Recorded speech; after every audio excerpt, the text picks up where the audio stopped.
5, 16, 19, 21, 33, and 10. Check results. You remember? Podcast a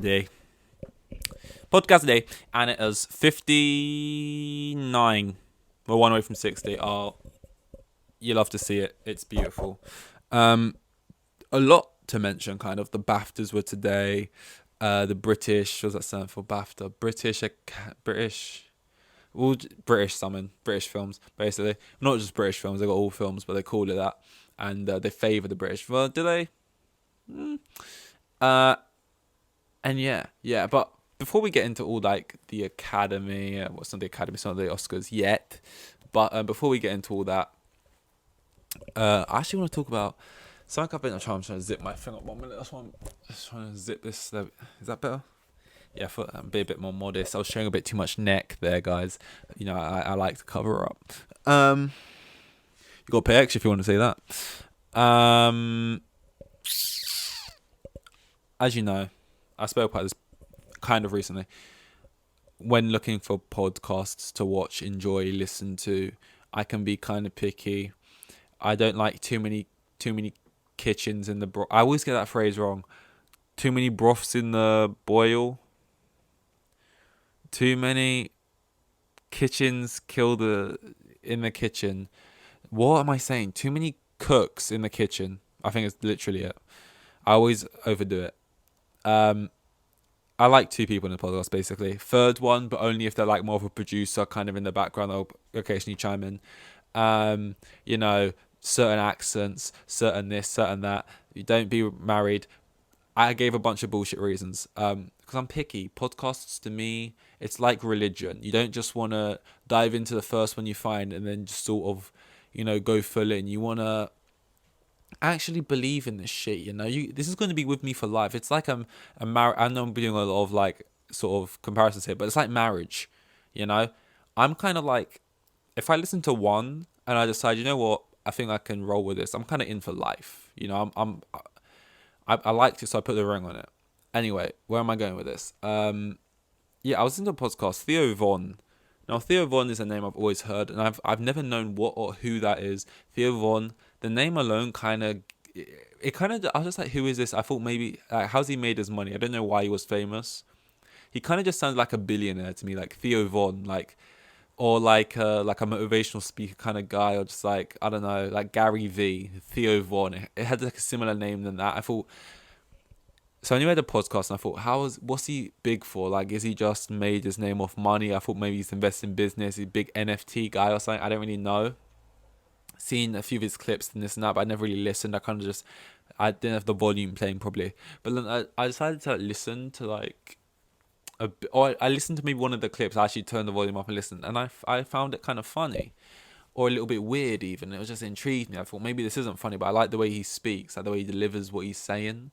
Like, he's got this. I'm really into this, right? When I talk about accents, like I said this before, British people, which I know I'm myself. It's rare that I'll listen to a podcast and be like, oh, they've already brought me in with the sounds. So I just hear it, I just think I ain't doing it. I don't. There's not something I find that, I don't know, like funny about the voice or like the delivery sometimes or things like that. I don't know what it is. Maybe because I have it and I hear it every day, so therefore I'm just used to it sometimes. But I just don't. Or maybe it's just too prim and proper sometimes. A lot of the English people who I hear have them. But usually, like, I was saying, Canadian people really funny. Jewish people, funny people. Yeah, Australian people, you know, Kiwi. I know it's a different thing. Like New Zealand, they've usually got good humour. American people, podcast or Big Place. And shout out, and all the people, like, you know, Africa, Asia.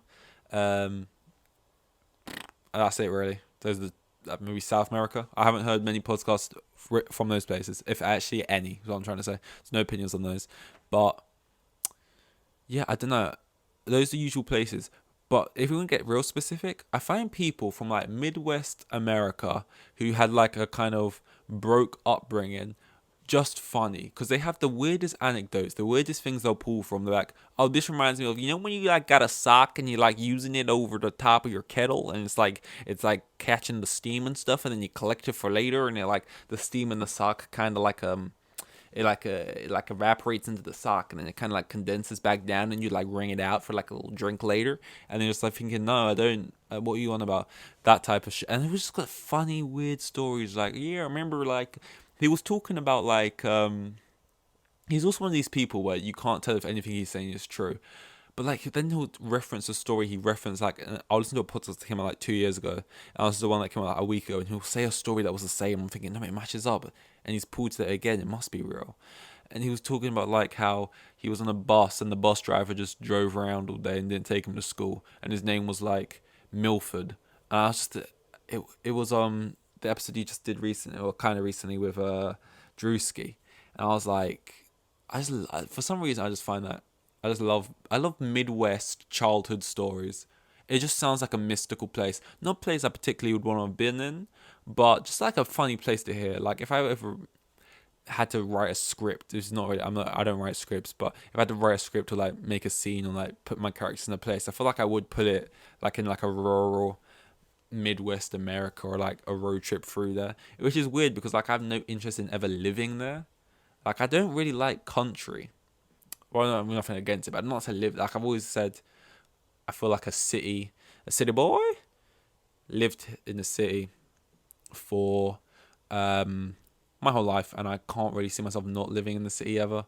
And also, and I like the type of city I live in. Like I live in obviously a capital, but not the Manhattan of it. And although I think Manhattan's really cool, like something about being from Manhattan, like being like a tall flat somewhere, like a little tiny flat with the radiators. I mean, our radiators off the wall, but they got like the ones that look like little like long donut rings. You know what I mean? And so something about the aesthetic is nice. But there's big difference between the aesthetic and the reality of like the high rent, super busy.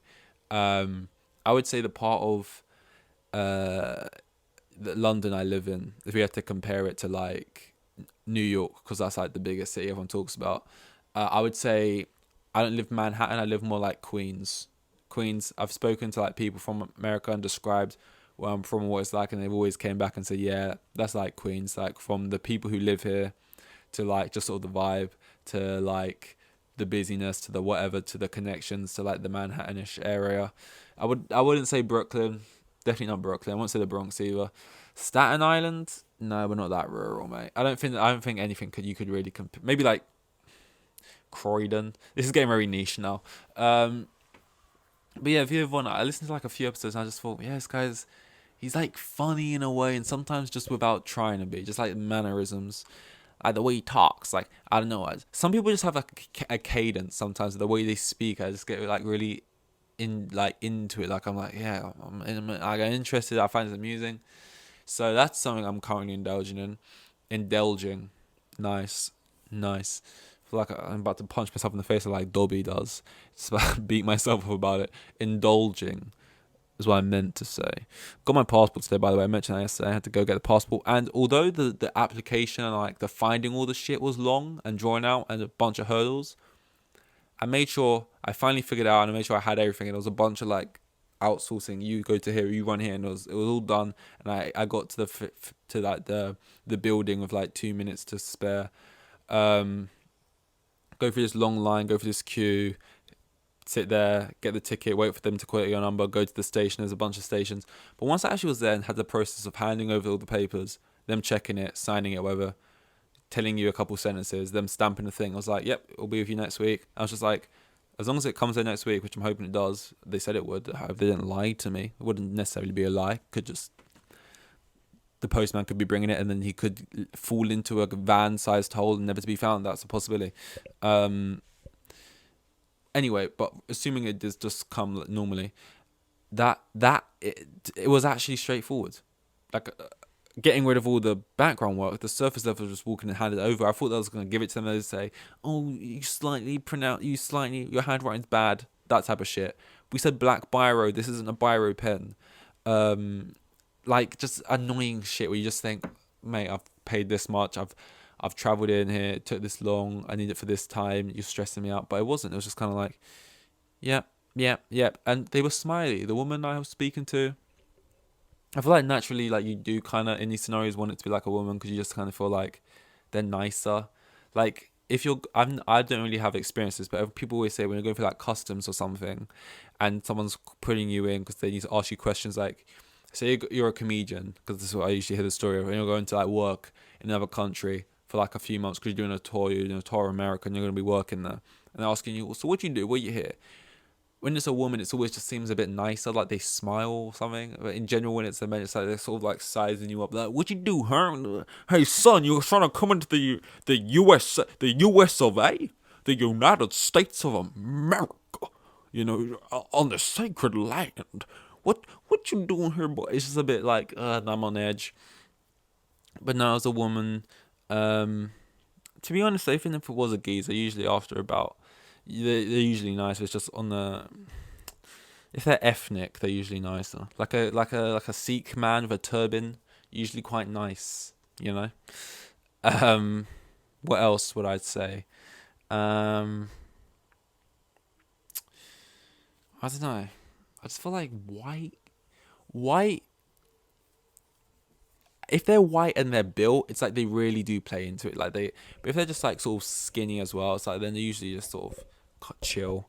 Anyway, where else we going with this? Yeah, it came pretty easy. It was pretty nice. It's annoying though because England, it doesn't want to be in Europe anymore, as we know, Brexit. And if we're talking about things on a selfish standpoint, even, I didn't even really know this, but if you travelled before between European countries and you're in the EU, you can just fast track that shit because you're in the EU, and you go through like a quicker line. But now we're not in the EU. It's like all the other European countries can just travel between each other nice and easy.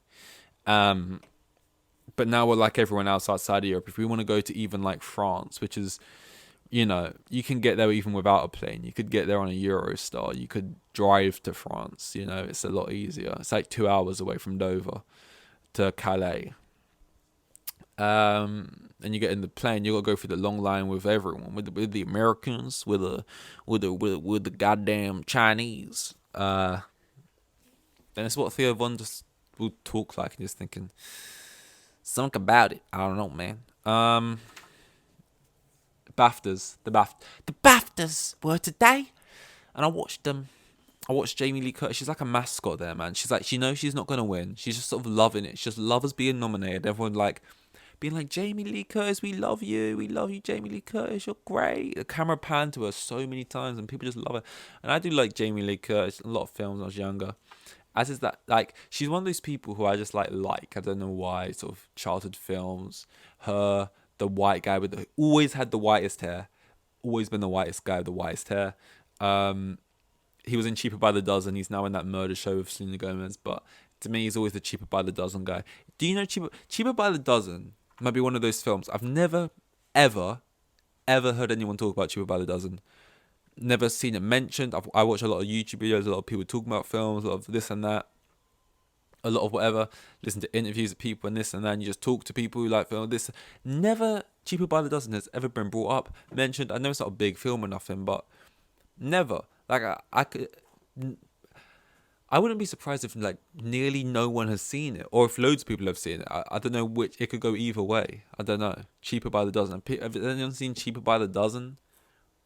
I haven't got much to go off. It's about this guy and his family. He's got like 12 kids. Cheaper by the dozen. You know what I'm saying? And they go on like a holiday, and like they stay in his house, and like across the lake is this other guy with his family, and they got all the nice stuff. They got like a jet ski, and here we got like a swing on a rope off a tree, and it like snaps immediately. It's made out of like sort of like just like floss. It's like cheap shit. And I don't remember what the storyline is. I remember they get like rats or something in and they got to kill the rat. I just remember really vague stuff. I remember them like throwing eggs to each other, or like playing catch in the front. I don't remember it that well. Like, yeah, Cheaper by the Dozen, man. It's just when I think of childhood films, like watching films like on the floor across the legs as a kid, it was never films. It was never stuff that I could imagine like being shown in cinemas. It was always straight to DVD stuff. It was always things like Cheaper by the Dozen. I'm not saying School of Rock is like a low quality film. It's the film I've seen the most in my life by far. Definitely School of Rock, Jack Black. I could like reel off lines from that by heart. I've seen it so many times. But stuff like School of Rock, Cheaper by the Dozen, Are We There Yet? Um, Johnson's Family Vacation. You know, these films I can envisage like the DVD like covers as well. If I'm so clear, what they will look like. I'm trying to think of more films like that. Can I get one more? One more in the. One more maybe. Nah, I think that's all my brain's got right now. You know, like because I feel like yeah, I don't know. It was always stuff like that. I don't know when the switch changed from like those films to, okay, and even that stuff like Chief by the Dozen, John's Family Vacation, Are We There Yet? That type of stuff more so even than things like Pixar movies and Disney films. And like I did see those as well. I'm sure like I've seen Lion King and everything, but for some reason in my brain, what I remember sitting down and watching all the time is that type of shit. I clearly wasn't putting it on. It must have been someone else. I was just watching it as well. It's not. They are kids films, but yeah. I just don't remember. Like I feel like all my memories of watching. It's not true because I remember being a kid and having Toy Story toys and stuff. But all my memories of watching films like Toy Story and like Cars and Ratatouille are all of being like what I would consider not an adult, but like over the age of probably 14 or something. Like maybe that's just when they came out. Actually, maybe they came out when I was 14, and I'm just remembering this all wrong. And I think I'm older than I am or something. I don't know. But yeah, I keep getting away from it. BAFTAs were today. Kate Blanchett won Best Actress.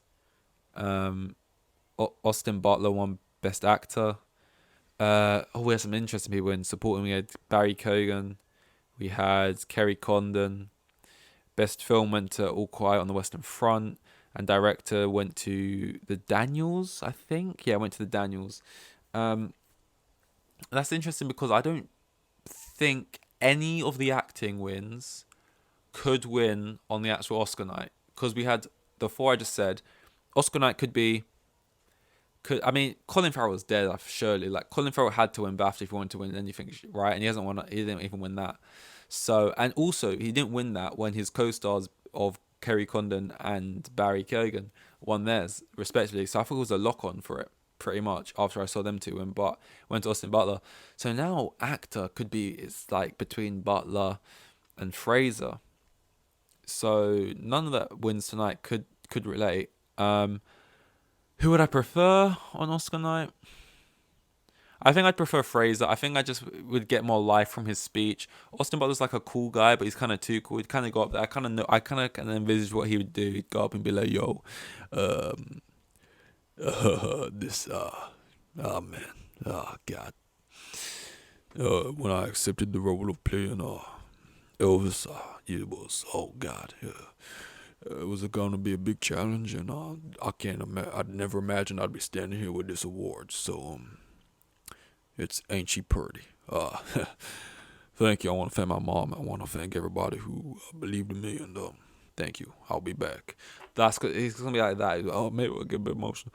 Whereas Brendan Fraser's gonna go up and he's gonna be like, "I'm back. I want to fat people out there. You can do it." You know what I mean? So I feel like it's just gonna be a bigger moment.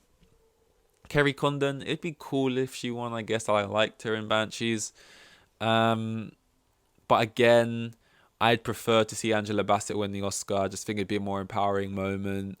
More emotional feels because with Chadwick and all that. But hey, they could have had that with Chadwick when they didn't give it to him. I think we're gonna have to go back. Like surely, Kate Blanchett won today, but at the Oscars, I just think you got to go back to the Everything Everywhere people who didn't get any acting wins here. Ki Hoi Kwan and Michelle Yeoh both set out on that front. So, I mean, at the Oscars, maybe they're more comedic performances, but they still have emotional heart and underbelly of it. I would like to see it go back to Michelle. I know it's boring, it's predictable to say you want it to go to like Fraser. I don't think you can say actor who wins actor is predictable, but for the other three, to say you want it to go back to Ki Hoi Kwan, Ki Hoi Kwan, Yo, and who's the other one? At supporting actress. Oh yeah, who's gonna win? Oh yeah, because Condon won here.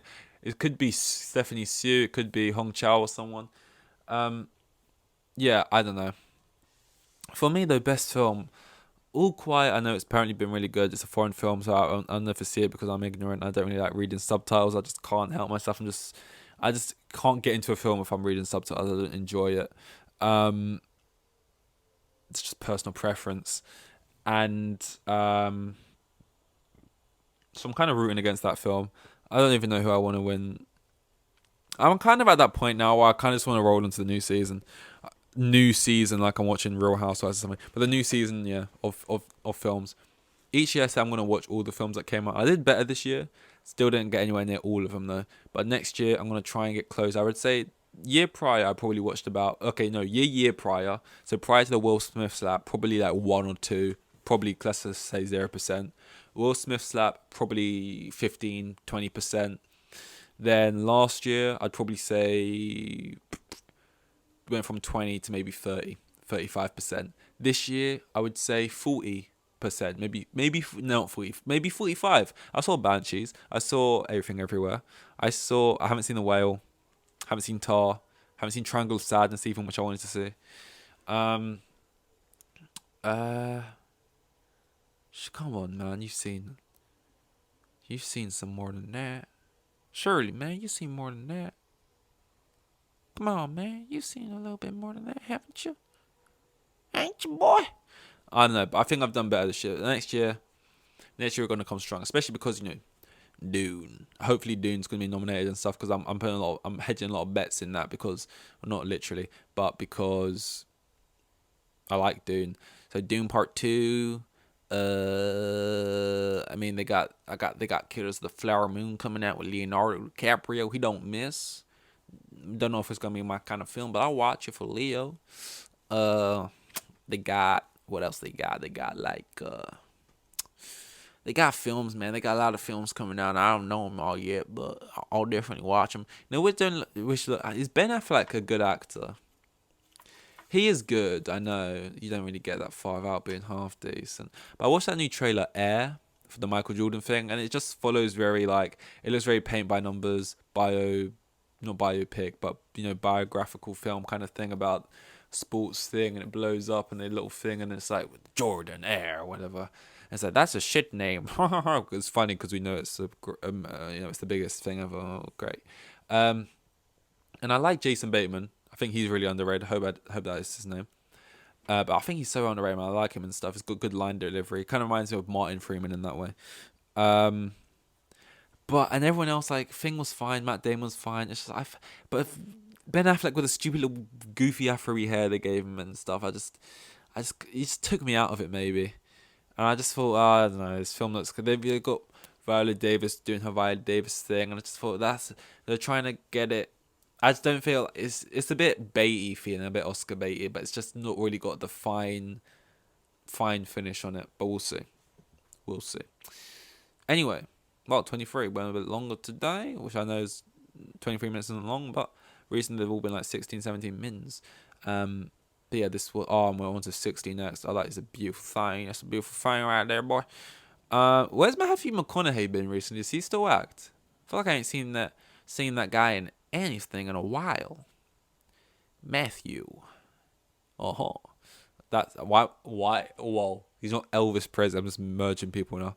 Anyway, we'll call it there. We'll call it. This was 59. And I'll see you in 60. Here with the kids, and I had 3 kids, and the geezer was probably on maximum 20 bags a year. The most boring bloke you'll ever meet. He was a hero.